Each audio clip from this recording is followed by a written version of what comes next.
ಜೈ ಶ್ರೀರಾಮ್ ಎಲ್ಲರಿಗೂ. ಇದು 7ನೇ dating blog ಆಗಿರುತ್ತೆ. ನಾ ಎದ್ದಿದ್ದು 7:15. ನೆಕ್ಸ್ಟ್ ಪೇಪರ್ 9 ಡೇಟಿಗೆ ಅದ. ನಿನ್ನೆನೇ ಎಲ್ಲ ಓದಿದ್ದೆ. ಅದು ಸ್ವಲ್ಪ ರಿವಿಷನ್ ಅದು ಮಾಡಿಕೊಂಡೆ. 20 ನಿಮಿಷ ಕೆಲಸ ಅದು ಸ್ಟಾರ್ಟ್ ಮಾಡ್ಕೋಬೇಕು. ಇವತ್ತು ಹುಣ್ಣಿಮೆ ಇರೋದ್ರಿಂದ ನಮ್ಮ ಹಸ್ಬೆಂಡ್ ಅವರೇ ಪೂಜೆ ಮಾಡಿದ್ರು. ನಾನು ಕೆಲಸ ಎಲ್ಲ ಮಾಡಿಕೊಂಡೆ. ಇಬ್ಬರು ಎಲ್ಲ ಕೆಲಸ ಮುಗಿಸ್ಕೊಂಡ್ಗೆಸಿ ದೇವ್ರಿಗೆ ಹೋಗ್ಬೇಕಂತೇಳಿ ರೆಡಿ ಅದೇ ನೋಡ್ರಿ. ಇದು ನಮ್ಮ ಲುಕ್ ಅದ ಇವತ್ತಿಂದ. ಹೆಂಗೆ ಕಾಣ್ಲತ್ತದ ಹೇಳ್ರಿ. ಹುಣ್ಣಿಮೆ ಇರೋದ್ರಿಂದ ನಾವು ರೇವಣ ಸಿದ್ದೇಶ್ವರ ಟೆಂಪಲ್ಗೆ ಹೋದೇವಿ. ಅದು ಇರೋದು ನಮ್ಮ ಸೇಡಮ್ನಾಗ. ಎಲ್ಲಿ ಬರ್ತದಪ್ಪ ಅಂತಂದ್ರೆ ಅದು ಮಾರ್ಕೆಟ್ನಾಗ ಬರ್ತದ. ಪ್ಲೇಸ್ ಅನ್ಕರ ಮಸ್ತ್ ಅದ. ಹೋಗಿ ಬರ್ರಿ ಒಂದ್ಸರಿ. ನಾವು ದರ್ಶನ ಮಾಡ್ಕೊಂಡು ಬರೋ ಟೈಮಿಗೆ ನೋಡ್ರಿ. ಇವತ್ತು ನಮ್ಮದು ಸಂಡೇ ಸೇಡಮ್ ಸಂತಿತ್ತು. 10 ಸ್ಟಾರ್ಟ್.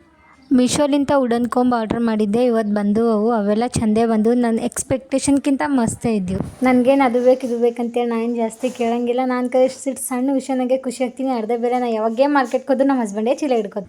ತರಕಾರಿ ತೊಗೊಂಡು ರಿಟರ್ನ್ ಬರೋ ಟೈಮಿಗೆ ಪಾನಿಪುರಿ ತಿಂತೀವಿ. ನಾವು ಅನ್ಕರ ಯಾವಾಗಲೂ ಇದೇ ದುಕಾನ್ದಾಗ ತಿಂತೀವಿ. ನಾ ಮಾರ್ಕೆಟ್ಲಿಂದ ಬಂದು ಅಡುಗೆ ನಡೆಸೀನಿ.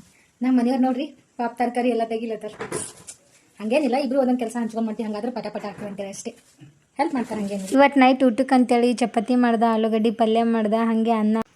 ನಂದು ಆ ಕಡೆ ಅಡುಗೆ ಡ್ಯೂಟಿ ನಡೆದ್ರೆ ನಮ್ಮ ಮನೆಯವ್ರದ್ದು ಈ ಕಡೆ ತುಂಬ ಸೋಸಾ ಡ್ಯೂಟಿ ನಡೆದು.